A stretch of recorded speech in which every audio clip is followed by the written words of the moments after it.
सत साहिब भगत सिंह, मैंने आपका वीडियो भी सुना था, लेकिन क्या करूं, मुझे हर चीज़ मजबूरन करनी पड़ती है।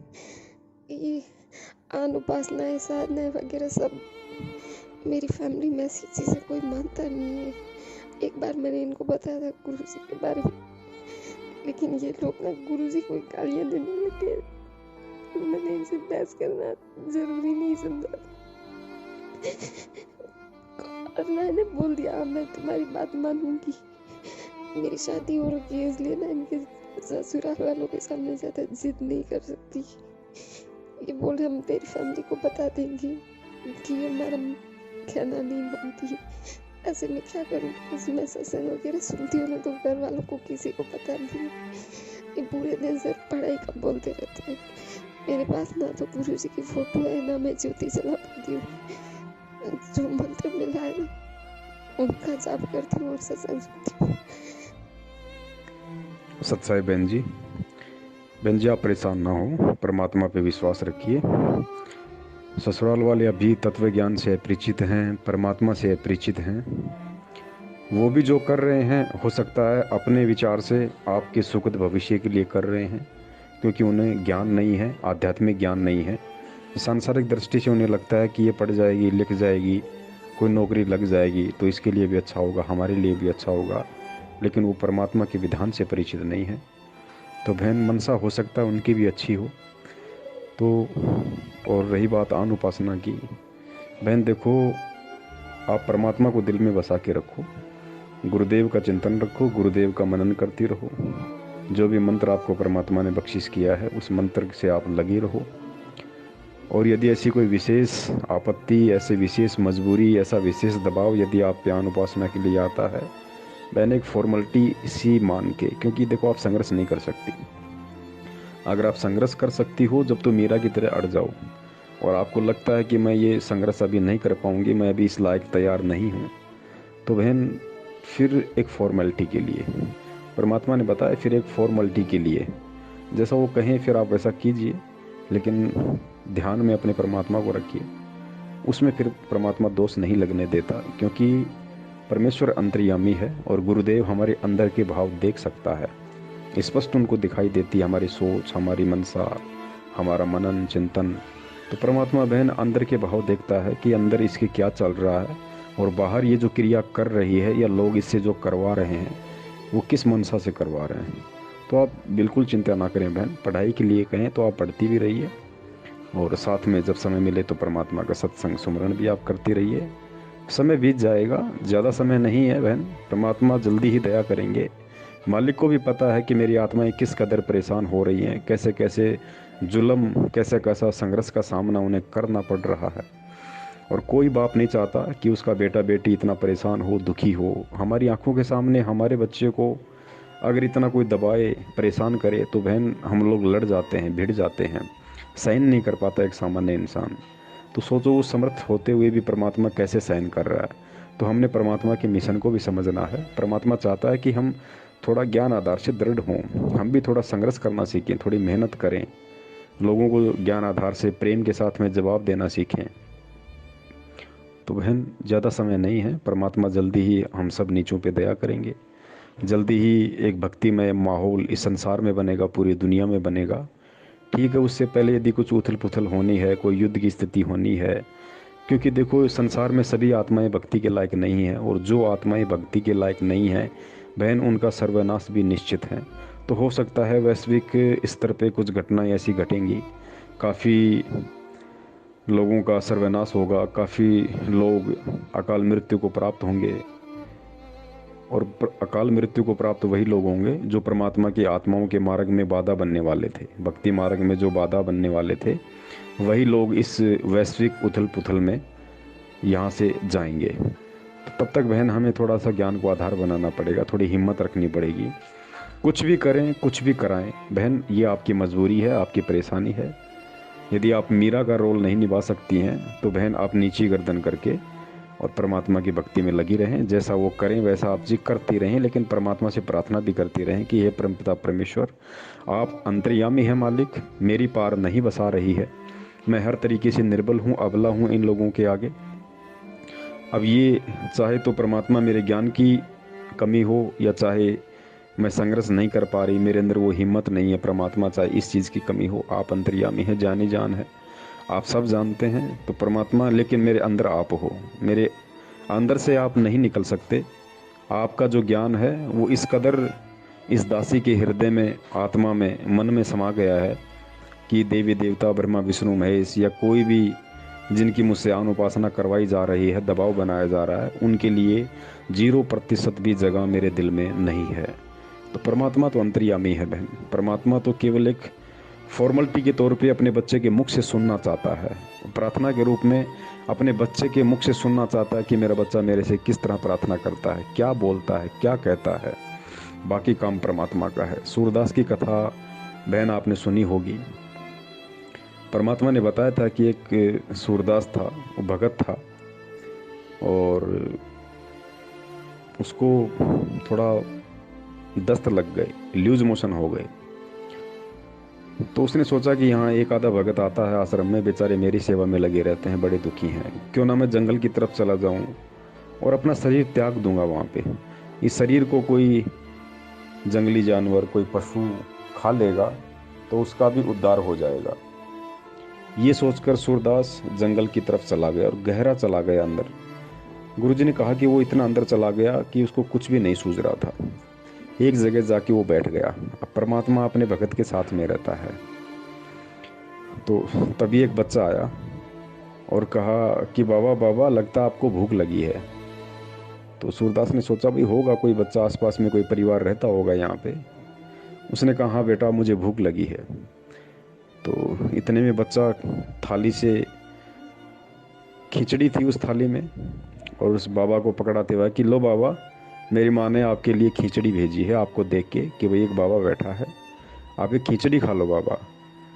तो सूरदास ने परमात्मा का शुक्रिया अदा किया कि हे परमपिता परमेश्वर, हे मालिक, आप इतने दयालु। परमात्मा, जंगल में भी आपने अपने दास की सेवा कर डाली, अपने दास का इतना ध्यान रखा आपने। सूरदास ने खिचड़ी खाई। खिचड़ी खाते ही गुरुदेव ने कहा कि सूरदास की लूज मोशन बंद हो गई, उसकी जो भी बीमारी थी एक तरीके से समाप्त हो गई। सूरदास बच्चे को आवाज़ देने लगा कि बेटा थाली ले जा, बेटा थाली ले जा। कहीं से कोई आवाज़ सूरदास की नहीं सुन रहा था। इतने में गुरुजी ने बताया कि उधर से कुछ गडरिए थे जो भेड़ बकरियां चराते हैं, तो उनकी कोई भेड़ बकरी वगैरह खो गई थी। उसको ढूंढते ढूंढते वो लोग उधर से आ रहे थे। तो उन्होंने सूरदास की आवाज़ सुनी तो सूरदास के पास गए। सूरदास कह रहा था कि ले जा बेटा, थाली ले जा बेटा, मैंने खिचड़ी खा ली बेटा, थाली ले जा। गडरी आए और कहा कि बाबा किसको आवाज़ दे रहे हो? बोला भाई एक बेटा था अभी यहाँ पे, उसकी माँ ने खिचड़ी भेजी थी, और भाई ये थाली के लिए मैं कह रहा हूँ कि बेटा अपनी थाली ले जा। तो गडरिया ने कहा कि बाबा आपका दिमाग ख़राब हो गया लगता हमें, आप कहाँ हो आपको पता है? आप जिस जगह बैठे हुए बियाबान जंगल है, यहाँ से तो कई किलोमीटर दूर, कोई घर तो छोड़िए कोई गांव भी नहीं है, किसको आवाज़ लगा रहे हो आप? तो सूरदास चूँकि भगत था, परमात्मा की आत्मा थी, अंदर से उसको चेतना हुई, वो समझ गया। उसने कहा भाई ठीक है भाई, मैं समझ गया भाई कौन था क्या नहीं था, किसने खिचड़ी खिलाई। सूरदास के अंदर एक जोश पैदा हो गया, एक उमंग पैदा हो गई, नई चेतना जागृत हुई उसके अंदर। और सूरदास वापस उसी तरीके से जैसे जंगल में आया था, उससे भी तेज गति से और लंबे लंबे पैर रखते हुए वापस आश्रम की तरफ जाने लगा कि जब परमात्मा मेरे साथ में है तो घबराने की ज़रूरत कहाँ है। जिसने मुझे जंगल में संभाला वो मुझे आश्रम में भी संभालेगा, हर जगह संभालेगा।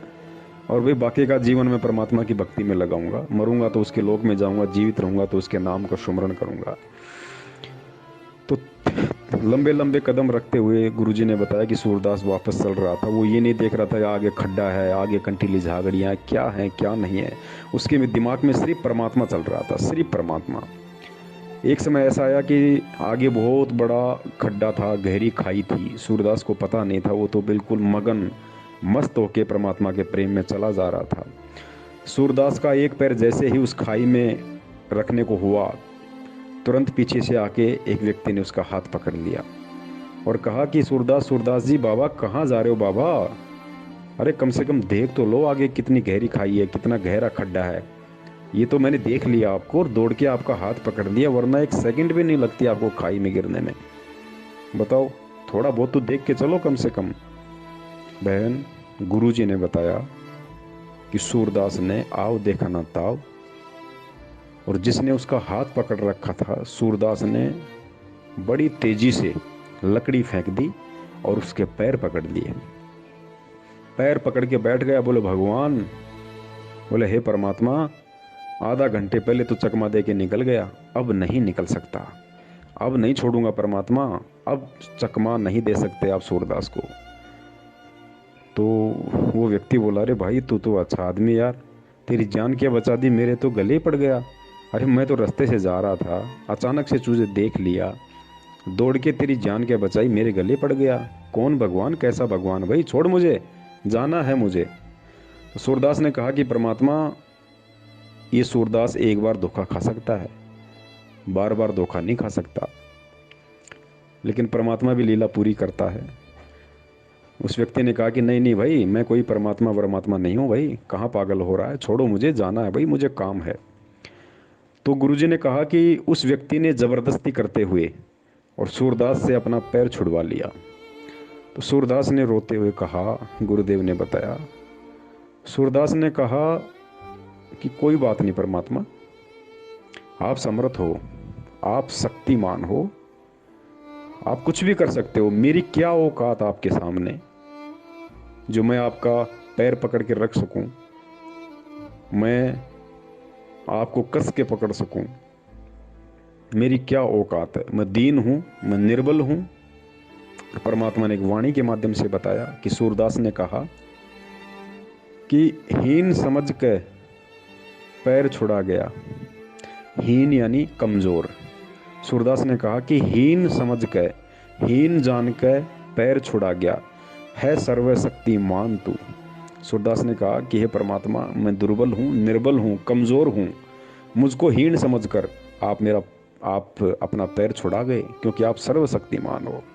तो सूरदास ने कहा कि हीन समझ के, कमज़ोर समझ के पैर छुड़ा गया, है सर्वशक्तिमान तू, पर सूरदास के दिल से निकल जा, जब मानो किसा बलवान तू। कि परमात्मा, पैर तो आप छुड़ा गए क्योंकि निर्बल हूँ, दुर्बल हूँ, कमज़ोर हूँ, लेकिन आपको तब मानूं कि आप भगवान हो, तब मानूं कि आप बहुत बड़े समर्थ हो, शक्तिशाली हो। इस सूरदास के दिल से निकल के दिखा दो आप एक बार। तो बहन, परिवार वाले चाहे आनुपासना के लिए दबाव डालें, चाहे किसी भी चीज़ के लिए प्रेशराइज करें, बहन आपने अपने दिल में उस परमात्मा को, दास जो बार बार परमात्मा शब्द यूज़ करता है, बहन वो परमात्मा शब्द केवल सतगुरु के लिए है, गुरुदेव संत रामपाल जी महाराज जी के लिए है। तो बहन, ये चाहे कितनी आपसे अनुपासना करवा लें दबाव बना के, मजबूरी में, लेकिन जिस तरह आपने अपने सतगुरु को, अपने परमात्मा को अपने दिल में बैठा रखा है उस सूरदास की तरह, उसको कोई नहीं निकाल सकता बहन। वो देवी देवता, ब्रह्मा विष्णु महेश, माता गणेश उस परमात्मा की जगह पे आके नहीं बैठ सकते, उस परमात्मा की जगह 7 जन्म में भी नहीं ले सकते, क्योंकि ज्ञान ही ऐसा है। ये ज्ञान भगत को इस कदर पागल बना देता है, भगत को इस कदर प्रेरित करके और अपना बना लेता है बहन, उसके बाद किसी और के लिए जगह ही नहीं बचती है। तो आपकी मजबूरी है, तो बहन आप परमात्मा से प्रार्थना करती रहिए कि हे परमात्मा, आपके दासी की हालत तो सूरदास की तरह है, इस दासी के दिल में, इस दासी के मन मस्तिष्क में परमात्मा आपके अलावा दूसरा कोई नहीं समा सकता है इष्ट रूप में। हे गुरुदेव, बाकी मैं सांसारिक दृष्टि से कमज़ोर हूँ, हीन हूँ, दुर्बल हूँ, आप अंतर्यामी हो, मेरी हर स्थिति से वाकिफ़ हो। तो परमेश्वर अब आपके हाथ में है मालिक, बाकी मैं आपकी भक्ति पे लगी हुई हूँ, जितनी मेरे से बन पाती है। मेरे श्रद्धा भाव में किसी प्रकार की कोई कमी नहीं है। बाकी परमेश्वर आप जानी जान है, क्या मेरे साथ हो रहा है, क्या नहीं हो रहा है।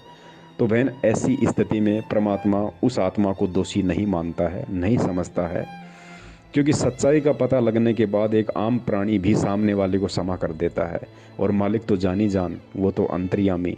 तो सतगुरु बहन मजबूरी में या दबाव देकर आपसे करवाई गई किसी भी क्रिया में कैसे दोष देख सकता है, परमात्मा कैसे आपसे नाराज हो सकता है। और एक समय ऐसा आएगा परमात्मा वो दया कर देगा, वो परिवार वाले आंखों से आंसू निकाला करेंगे कि बेटी धन्य है तेरी भक्ति को और धन्य है बेटी तेरे गुरुदेव को, जो ऐसी विपरीत परिस्थितियों में हमसे छुप छुपा कर भी तो अपने भगवान को याद किया करती थी, उसकी भक्ति किया करती थी। लेकिन बहन तब तक हमने हिम्मत नहीं हारनी है, तब तक हमने हिम्मत बना के रखनी है, तब तक हम परमात्मा की भक्ति पे चलते रहें, चाहे दुख में चाहे सुख में। अंत में परमात्मा संभाल ही लेगा, अपनी आत्मा को टूटने नहीं देगा, झुकने नहीं देगा। बस ये हिम्मत बना के रखना बहन, ये अंतिम दाव है इस कलयुग का।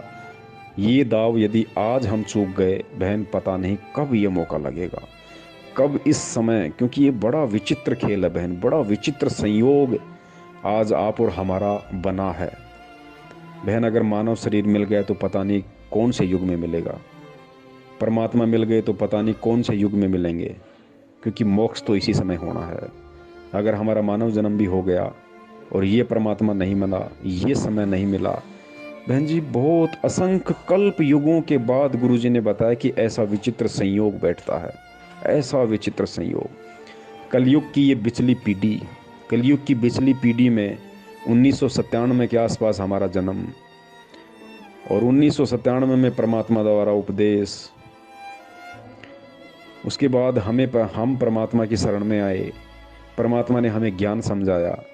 इतनी संगत होने के बाद भी कितने लोग उनको समझ पाए, कितने लोग ज्ञान को आधार बना के चल रहे हैं बहन। ये सारा का सारा सहयोग बहुत अनंत युगों के बाद बनता है। तो बहन ये तो स्वाति सीप जैसा मेल है, मौका हम चूक ना जाएं बहन, किसी भी तरीके से। लंगड़े लूले गए, बहरे अंधे काणे, यानी किसी भी तरह से हम इस भक्ति पे लगे रहें। कोई कुछ भी करवाए मजबूरी समझ के या दबाव में अगर हम कर लेते हैं बहन, उसका दोष परमात्मा नहीं देखता, क्योंकि परमात्मा ये देखता है कि ये किस भाव से अनुपासना कर रही है, किस भाव से ये देवी देवताओं को सिजदा कर रही है। परमात्मा अंदर के भाव देखता बहन, बाहर की क्रिया नहीं देखता। साधु भूखा भाव का, धन का भूखा नाही, जो कोई धन का भूखा साधु बिनाई। तो बहन हमने इस तरीके से इस भक्ति मार्ग पे यदि हम संघर्ष नहीं कर सकते तो हमने इस तरीके से अपने परमात्मा को सूरदास जी की तरह अपने दिलो दिमाग में बैठा के और हमने भगत जी उसके पीछे लगे रहना है। परमात्मा का चिंतन मनन हमने करते रहना है। फिर चाहे ब्रह्मा विष्णु महेश हमारे सिर पे आके क्यों ना बैठ जाए बहन जी, आधा बाल भी नहीं उखाड़ सकते, आधा बाल भी। जब इतनी दृढ़ता, इतना समर्पण भाव अपने सतगुरु के प्रति शिष्य का हो जाता है। सत साहिब जय हो बंदी छोड़ के।